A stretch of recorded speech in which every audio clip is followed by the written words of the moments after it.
চলে দেশ বিদেশের কত পদাবলী অংশুমালী।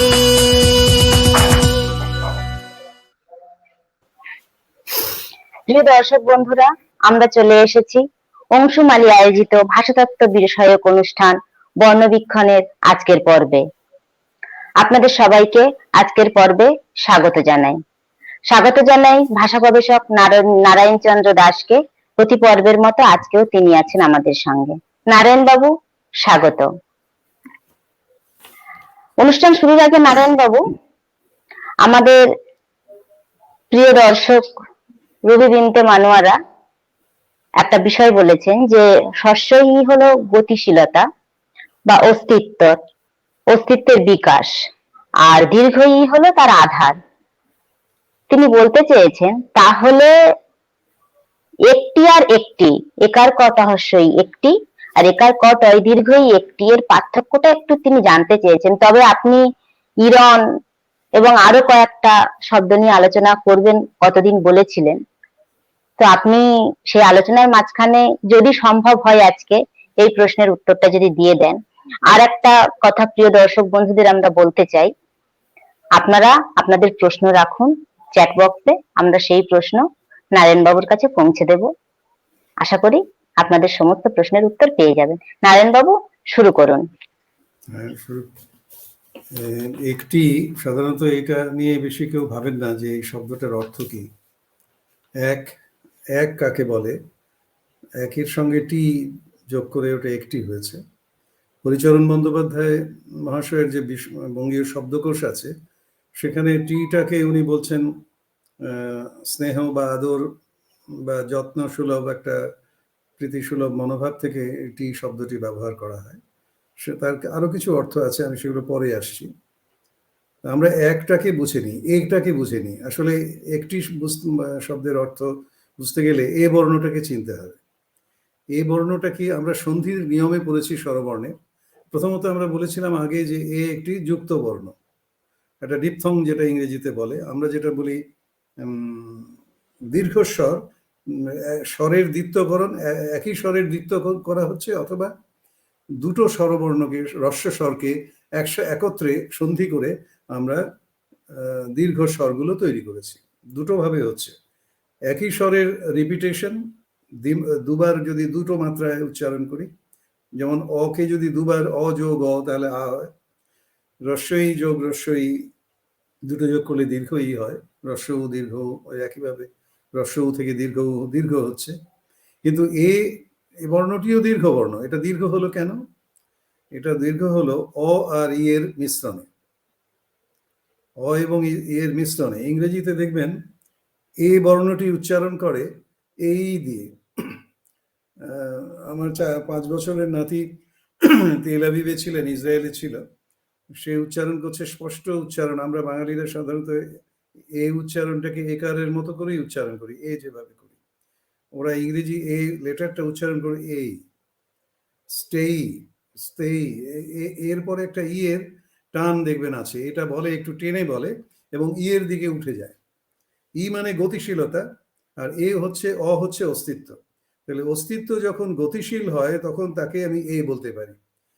অস্তিত্ব গতিশীল হয়ে কি করে, সে একটা দিশা নিয়ে নেয়। সে তার ইচ্ছা অনুযায়ী একটা পথ বেছে নেয় যে আমি কোন দিশায় চলবো। সে পদক্ষেপণ বা চলন শুরু করে। সক্রিয়ন আমরা বলেছি, হ্রস্বই বর্ণের মানে বলেছি সক্রিয়ন বা গতিশীলতা বা বিকাশশীলতা। ই এর ভেতরে সেই ব্যাপারটা আছে, গতি আছে, বিকাশ আছে, সক্রিয়ন আছে, যেটাকে আমরা চলন বলতে পারি অন্যভাবে বলতে গেলে। তো অস্তিত্ব তো গতিময় হবে মানে অস্তিত্ব চলতে শুরু করে। তার সূচনাটা হচ্ছে অদ্বিতীয়।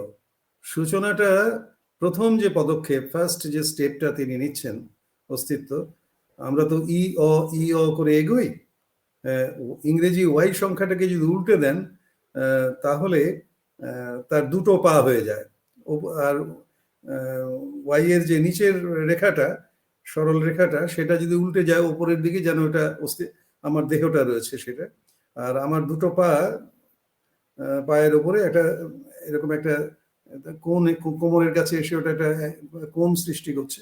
দুটো পায়ের উপরে যেন ওয়াইটা দাঁড়িয়ে আছে, উল্টোনো ওয়াইটা। এবার সে যদি চলতে শুরু করে তখন তার দুটো পায়ের মধ্যে প্রথমে একটা পা স্থিতিতে থাকবে আর একটা পা গতিতে থাকবে। যেটা গতিতে প্রথম একটা স্টেপ নিল সেইটাই হচ্ছে এক, দ্বিতীয়টা দুই, এক দুই এক দুই, বা লেফট রাইট এভাবে আমাদের চলা শুরু হয়। গতিশীলতার বিকাশশীলতার প্রথম পদক্ষেপ, সেটাকে বলতে পারি সূচনা বলতে পারি। তো অস্তিত্ব যখন সূচনা করে, এই যে সূচনা করছে, অস্তিত্ব ই হয়ে অস্তিত্বের সঙ্গে গতি যুক্ত হলো, হলো এ কি করলো, সূচনা করছে চলার, গতিবান হতে গিয়ে তার প্রথম সূচনা, প্রথম পদক্ষেপ, সেইটাই হচ্ছে এক। করণ অর্থাৎ দিশাগ্রস্ত ভাবে একটা পথে, নির্দিষ্ট পথে এক দিশায় চলতে শুরু করার সূচনা, অর্থাৎ প্রথম যে স্টেপ। তাহলে আমরা একের মানে আমরা বুঝলাম যে এটা হচ্ছে প্রথম বা মুখ্য বা অদ্বিতীয়, এটার কোনো দ্বিতীয় নেই। প্রথম পদক্ষেপটার কোনো দ্বিতীয় হয় না। পরের গুলো আমি তখন তো চলতে শুরু করে দেবো 2 3 4 করে 5 করে, কিন্তু একটা অদ্বিতীয়, একের কোনো দ্বিতীয় নেই। তো এই একের টঙ্কার, সেটা হচ্ছে একট। এক যখন একটা অস্তিত্ব চলতে শুরু করেছে, প্রথম পদক্ষেপ সূচনা করেছে, প্রথম পদক্ষেপ 1 নম্বর স্টেপটা সে নিয়েছে, সেইটার যে টঙ্কার, তার যে একটা চলার যে একটা আনন্দ, চলার যে একটা বহিঃপ্রকাশ, সেটাকে আমরা টঙ্কার বলি।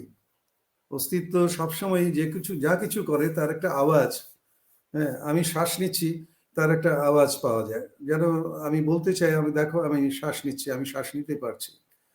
সে হয়তো অন্য শব্দ দিয়ে বলে না, কিন্তু তার অস্তিত্ব টঙ্কারিত হয়।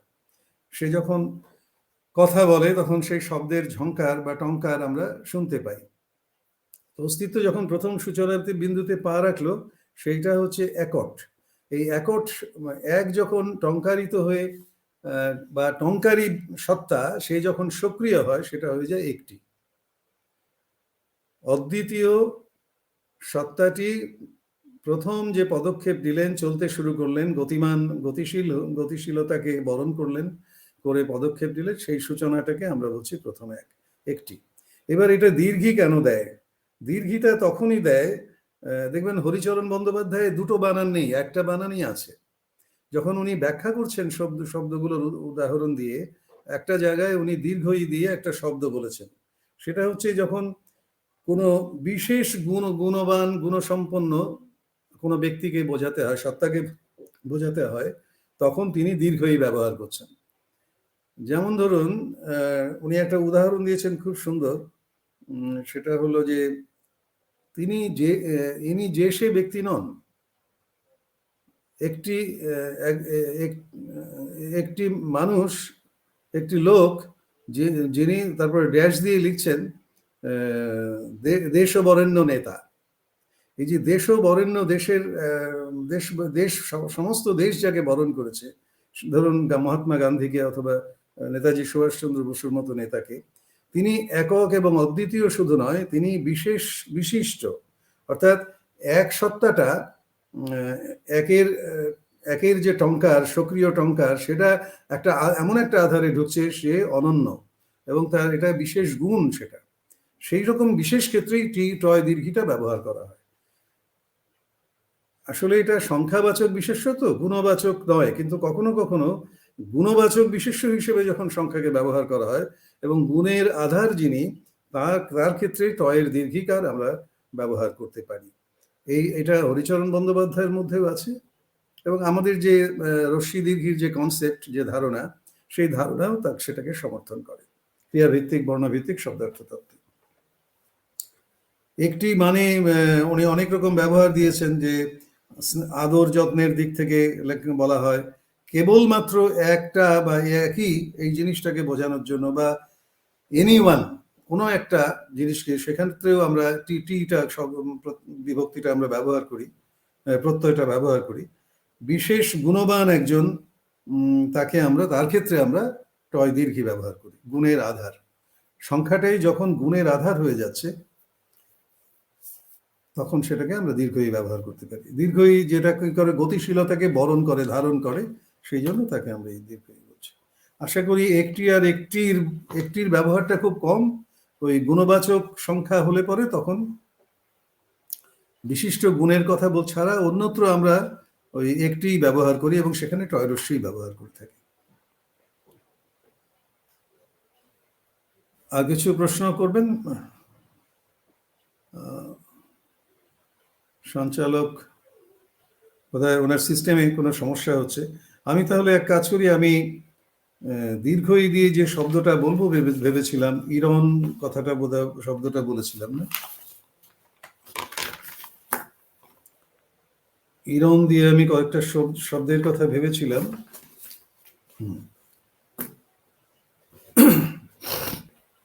ইরন আমরা ইরা শব্দে, রস্যই বৈষণ্যর ইরা শব্দে আমরা দেখেছিলাম গতির আবর্তন, গতিশীলতা,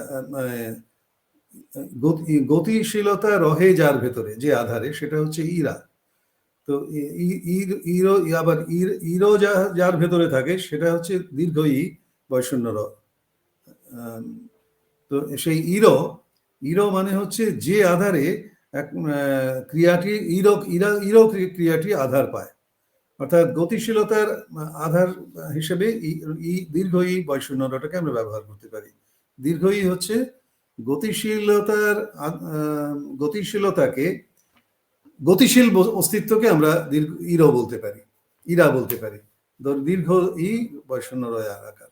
ইরোকে যিনি আধার হিসেবে আধার দিচ্ছেন, গতিশীলতা যার ভেতরে রয়েছে, অর্থাৎ গতিশীল অস্তিত্ব, গতিশীল বস্তু, বিষয় বা ব্যক্তি, কোনো সত্তা। আমরা সেই ইরোকে যখন আমরা দেখব, সেটার মানে বলবো গতিশীলের রহন বা আবর্তন বা রক্ষণ। এখন এই ইরন দিয়ে কয়েকটা শব্দ আছে। আমরা যেমন প্রেরণ কথাটা যখন ব্যবহার করি, ইরো শব্দটা আলাদা করে আমরা বাংলা ভাষায় খুব একটা ব্যবহার দেখি না। ইরন, প্রেরণ শব্দে আমরা প্রকৃষ্টভাবে ইরন করা, ইরো যেখানে চলমান সেটাই হচ্ছে ইরন। কি করে, অনকৃত করে, চলমান করে দেয়, সেই নটা যুক্ত করা হয়েছে ইরো শব্দের সঙ্গে। ইরন যেখানে প্রকৃষ্ট রূপে গতিপ্রাপ্ত হয়, যে গতিশীল অস্তিত্ব প্রকৃষ্টভাবে আবর্তিত হয় বা রহে, সেই ইরনকে আমরা বলছি প্রেরণ। আমরা অনেক সময় কোনো কিছু পাঠাই, সন্দেশ, বার্তা, বস্তু, প্রতিনিধি আমরা পাঠাই, প্রেরণ করি। সে তাহলে কি হচ্ছে, গতিমান হচ্ছে, গতিশীল হচ্ছে, সেই যে বস্তু বা বিষয় বা ব্যক্তিকে আমরা প্রেরণ করছি, সেটা সম্যক রূপে সেটা পৌঁছে যাচ্ছে উদ্দিষ্ট স্থানে বা উদ্দিষ্ট লক্ষ্যে। সেরকম সমীরণ, বাতাস যখন সমান গতিতে বইতে থাকে, তখন সম মানে একই ভাব, মানে এক একটা ভাব, এক একটা গতি, এক এক জায়গার আশেপাশে বায়ুগুলোর মধ্যে গতির হেরফের হচ্ছে, সেটাকে আমরা সমীরণ বলি না। তাতে অনেক গতির, তখন ঝড়, ঘূর্ণিঝড়, এরকম নানান নাম দিতে পারি। তো সমানভাবে যখন বাতাসটা গতিশীল হচ্ছে, একইভাবে বিভিন্ন দিক থেকে বাতাসগুলো এসে বয়, তো সেই বাতাসের গতিগুলো যখন সমান হয়, একইভাবে বয়ে যায়, সেটাকে আমরা বলি সমীরণ। এইভাবে এই উপসর্গ যোগে আমরা যেমন শরীর বলি, শরীর সেখানে ইরণ আছে, শ্রী যুক্ত থাকে, অর্থাৎ যোজিত শক্তি বা শক্তির বিচ্ছুরণ। তালব্যস হচ্ছে শক্তি যোজনও হতে পারে, শক্তির বিচ্ছুরণও হতে পারে। তো আমার শরীর থেকে তো শক্তি বিচ্ছুরণ হয়। আমি যখন কোনো কর্ম কাণ্ডে জড়িত হই, তখন আমার শরীরের তাপ শক্তি বিচ্ছুরিত হতে থাকে, মেধা শক্তি বিচ্ছুরিত হতে পারে, জ্ঞান শক্তি বিচ্ছুরিত হতে থাকে। এই যে বিচ্ছুরিত হওয়া, সেটা গতিময় হয়ে ছড়িয়ে পড়ছে, বিচ্ছুরণ হচ্ছে বা যোজিত হচ্ছে, অন্য কোনো বস্তুতে, বিষয়ের ভেতরে সেই শক্তিটা ছুটে যাচ্ছে। সেই যে ইরণ, সেই শ্রী যোগ ইরণ, এটা শ্রী ধাতু থেকে ওই শরীর হয়ে যাচ্ছে। দিহ ধাতু থেকে দেহ হয়, দেহ মানে যেটা বাড়ে, আর শরীর মানে যেটা শীর্ণ হয়। কারণ আমার যদি শক্তি বিচ্ছুরিত হতে থাকে, দৈহিক শক্তি, সেটা কিন্তু দেহের শক্তিকে শীর্ণ করে দেয়। কিন্তু যদি জ্ঞান শক্তিকে আমি বিচ্ছুরণ করি, তাতে জ্ঞান শক্তি বেড়ে যায়, সেখানে শীর্ণতার সুযোগ থাকে না। তো এটা শরীর যখন বলছি, দেহকে কেন্দ্র করে বলছি। শ্রী ধাতুর সঙ্গে যদি ইরনের ইরোটা যোগ করি, ইরো শব্দটা, তাহলে দুটো মিলে শরীর শব্দটা হয়। যেমন শ্রী ধাতু থেকে স্মরণ হয়, তালব্যস্য স্বর আর কি, সরে সরে যাওয়া। আর শরীরের শ্রী তালব্যস্য রিকার শ্রী থেকে তালব্যস্য র হয়, স্বর হয়। স্বর, এই স্বর মানে শক্তির সরে সরে যাওয়া। আমরা যে স্বর ধনুর্বাণ দিয়ে যে স্বর তীর বলি, স্বর মানে তীর, সেটাও সরে সরে যায়, ছুটে ছুটে চলে যাচ্ছে। আমি যখন ধনুক থেকে তীরটাকে নির্গত করি, স্বর বলা হয় তাকে। স্বরের মধ্যেও সেই সরে যাওয়ার ব্যাপারটা আছে, ছুটে যাওয়া।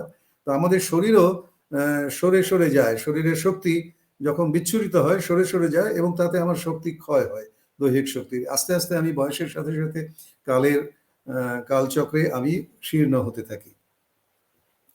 ঠিক এইভাবে আমরা আরো দু একটা শব্দের কথা ভাবতে পারি, যেমন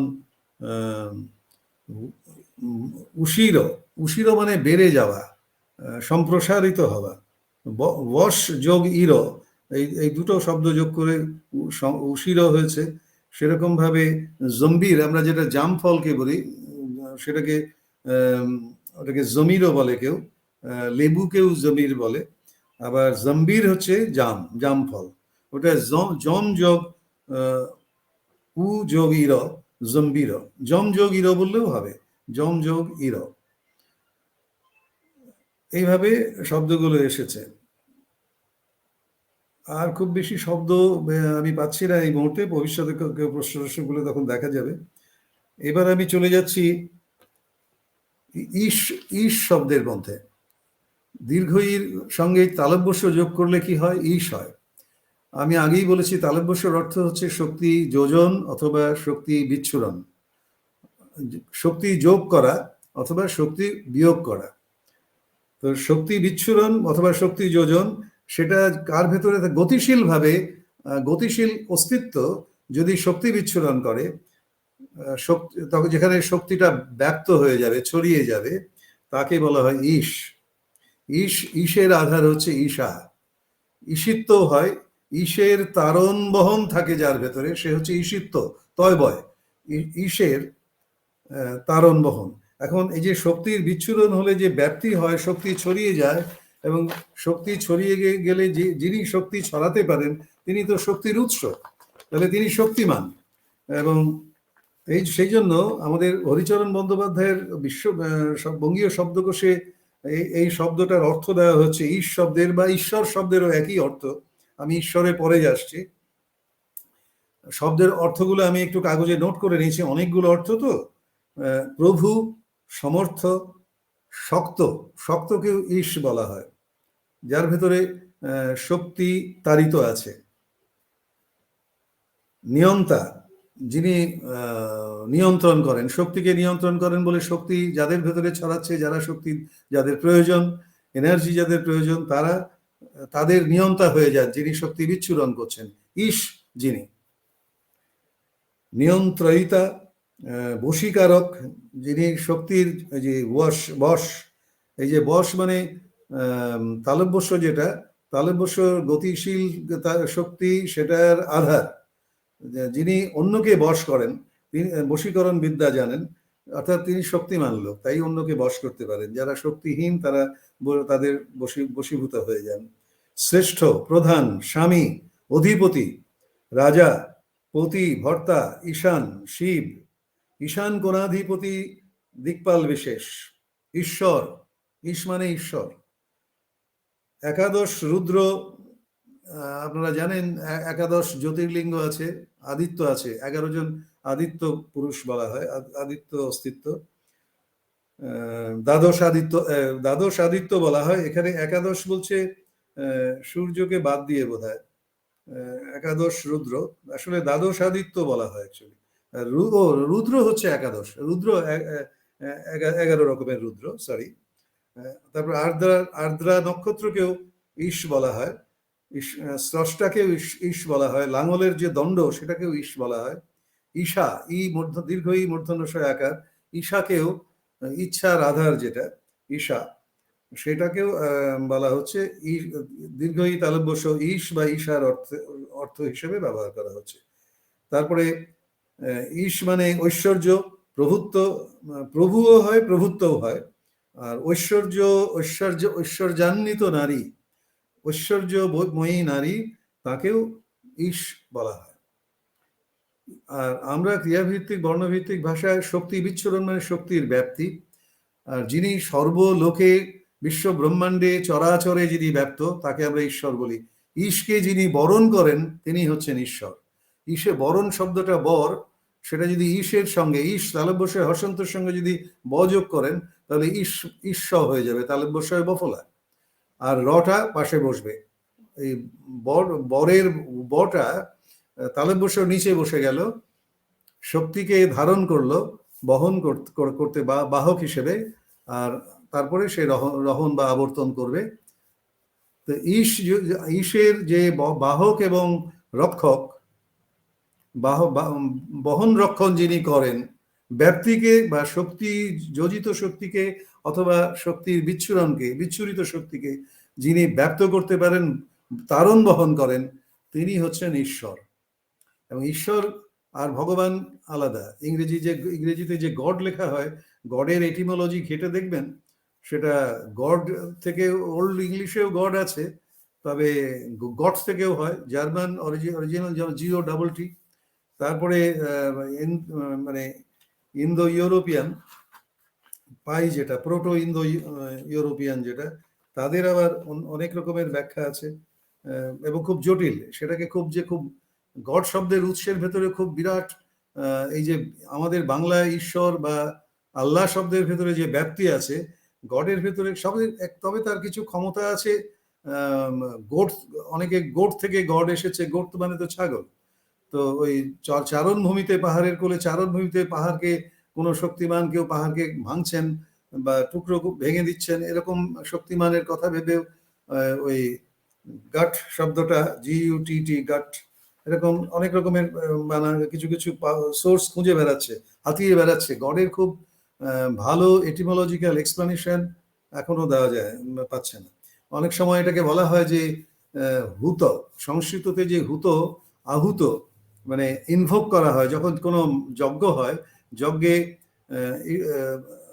প্রোটো পাই যেটা বলছি আমরা, প্রোটো ইন্দো ইউরোপিয়ান ভাষা গোষ্ঠীর যে রুট আছে, যেটা সংস্কৃত রুট, সেখানে আছে হুত, হুতাসন আমরা বলি না, আহুত, ওই যজ্ঞাহুতি।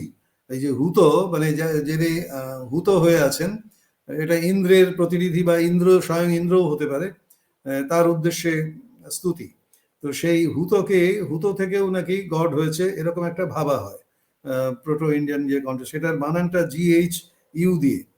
তো এরকম অনেক রকমের আমি ঘেটে দেখেছি, খুব স্পষ্ট কোনো ছবি ঈশ্বরের পাওয়া যায় না। কিন্তু আমাদের বাংলা ভাষায় বা ভারতীয় ভাষায় ঈশ্বর শব্দের যে, আল্লাহ শব্দেরও সেরকমই ব্যাপ্তি আছে, আমি ওটার মধ্যে যাচ্ছি না।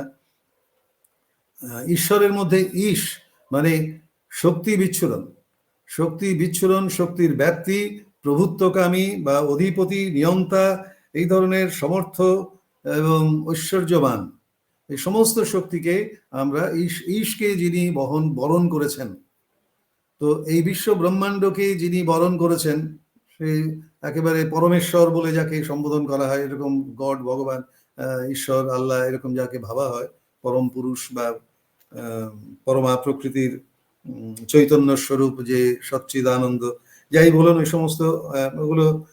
কিন্তু এই শব্দের ভেতরে কিন্তু ঈশ্বরত্ব বলতে যা বোঝায়, সেটা কিন্তু অনেক বেশি কংক্রিট, অনেক বেশি বোধগম্য। এটার ভেতরে কোনো ধোঁয়াশা, সুপার ন্যাচারাল কিছু এরকম কিছু নয়। কিন্তু অদৃশ্য যেসব সত্তা আছে, সেখানেও শক্তি বিচ্ছুরিত হচ্ছে। মহাকাশে কত শক্তির বিচরণ, কত আনাগোনা অদৃশ্য, আমরা সেগুলো খুব আজকাল সেগুলো কোয়ান্টাম তত্ত্বে তারা আধুনিক যে বিজ্ঞান, তারা সেগুলোকে দর্শন করতে পারছেন ক্ষুদ্রাতি ক্ষুদ্র অনুবীক্ষণ বা দূরবীক্ষণ যন্ত্র দিয়ে, মাইক্রোস্কোপিক দিয়ে, ন্যানো টেকনোলজি দিয়ে তারা ধরতে পারছেন, যেগুলোকে অদৃশ্য ভেবে এসেছি। তো সেদিক থেকে এই অদৃশ্য যারা নিয়ন্তা, যেমন নিউট্রন প্রোটন, এই সমস্ত চরাচর এই নিউট্রন প্রোটনের পারমুটেশন কম্বিনেশন, অণু পরমাণুর বা মৌলিক পদার্থের যেগুলো তরঙ্গায়িত হয়ে আছে, যার কোনো দৃশ্যগ্রাহ্য চেহারা নেই, সেই চেহারাগুলোরই ম্যানিফেস্টেশন, তারই মূর্ত রূপ হচ্ছে এই বিশ্ব প্রকৃতি, বিশ্ব ব্রহ্মাণ্ড, যেগুলো স্থিতি রূপে আমরা দেখতে পাই। তো এই এখানে যে শক্তির খেলা আছে, সেই শক্তিকেও যদি কেউ বরণ করে থাকেন, সে হয়তো ঈশ্বর, এইভাবে ভাবা হয়ে থাকে। ঈশ্বর শব্দটা পরবর্তীকালে ভগবান বা ঈশ্বর শব্দের, তো ভগবান তো শব্দটা এবং ঈশ্বর শব্দটা তৈরি হয়েছে অনেক আগে, অনেক পরে, মানে ভাষা তৈরির পরে, তারও অনেক পরে এটা, এবং মানুষই এই শব্দ দুটো বানিয়েছে। কোনো অলৌকিক কোনো শক্তি এটা বানাননি, মানুষই বানিয়েছে। বিশ্ব প্রকৃতির সঙ্গে ইন্টারাকশন, তার সঙ্গে কর্মেন্দ্রিয় দিয়ে তার সঙ্গে যখন যুক্ত হচ্ছেন, প্রকৃতির সঙ্গে ক্রিয়াকলাপের মধ্য দিয়ে, অভিজ্ঞতার মধ্য দিয়ে তারা এই জায়গায় পৌঁছেছেন। তো আমি আশা করি ঈশ্বর শব্দে দীর্ঘই কেন ব্যবহার করা হয়েছে, গতিশীলতার, বিকাশশীলতার আধার, এবং একটা তাকে বরণ, যে তাকে সেই শক্তির আধার, যিনি বরণ করেছেন। বরণ শব্দের ব্যাখ্যা আমি বর্ণ শব্দের ব্যাখ্যাতে বহুবার বলেছি। হ্যাঁ, তো তাকেই ঈশ্বর বলা হয়। আমার মনে হয় সময় কি আছে আর? সঞ্চালক বলতে পারবেন, আমি কি অন্য শব্দে যাব? আরেকটা শব্দ বলা যেতে পারত,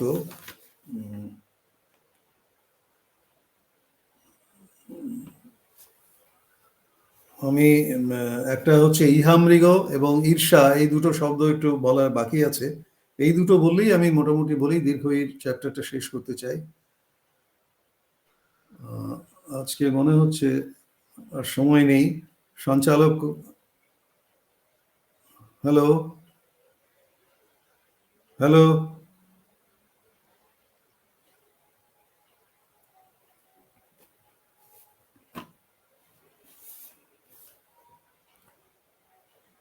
ঈর্ষা শব্দটা যখন অফিসের নোট কেটে গেছে, আজকে আপনি বলে শেষ করবেন। সময় হয়ে গেছে, আমি আজকে আর এগোচ্ছি না। এই দুটো শব্দ আগামী দিনে পরবর্তী অনুষ্ঠানে আমি বলে ই বর্ণের অধ্যায় শেষ করে আমি চলে যাব। এই তো আপনি এসে গেছেন, আপনি শেষ করুন, মনে হয় সময় পার হয়ে গেছে। অনেক ধন্যবাদ নারায়ণ বাবু। আজকে আমি ভীষণ দুঃখিত আপনার কাছে এবং দর্শক।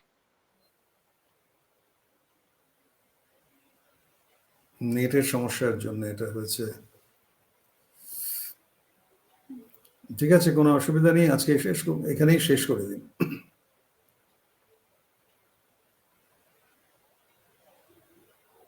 আজকে আমরা এখানেই বিদায় নিচ্ছি। দর্শকদের শুভেচ্ছা এবং শুভরাত্রি জানাচ্ছি। আবার দেখা হবে আগামী সোমবার রাত 8টা, 8:30টায়। 2-4-5 মিনিট এদিক ওদিক হতে পারে সময়ের, একটু নির্দিষ্ট সময়ের পরেও কোনো যেটার উপর যে সমস্যার উপর আমাদের নিয়ন্ত্রণ থাকে না, তার জন্য 2-4 মিনিট দর্শক শ্রোতাদের অনুরোধ করব, তারা যেন 2-4 মিনিট দেরিতে হলেও অপেক্ষা করেন। আমাদের অনুষ্ঠান যদি বাতিল হয়, সেটা আমরা ঘোষণা করে জানিয়ে দেব পূর্বাহ্নেই। কাজেই কোনো কারণে 8:30টা থেকে অনুষ্ঠান শুরু হতে যদি বিলম্ব হয়, দর্শক শ্রোতারা যদি 2-4 মিনিট আমাদের জন্য অতিরিক্ত সময় অপেক্ষা করেন, তাহলে অনুষ্ঠানটা নিয়মিত শুনতে পারবেন। সেটা খুব সব দিন হবে না, কোনো বিশেষ দিনে হতে পারে সমস্যা দ্বারা আক্রান্ত হলে। শুভরাত্রি জানাচ্ছি। আজকে এখানেই আমরা শেষ করছি অনুষ্ঠান। নমস্কার।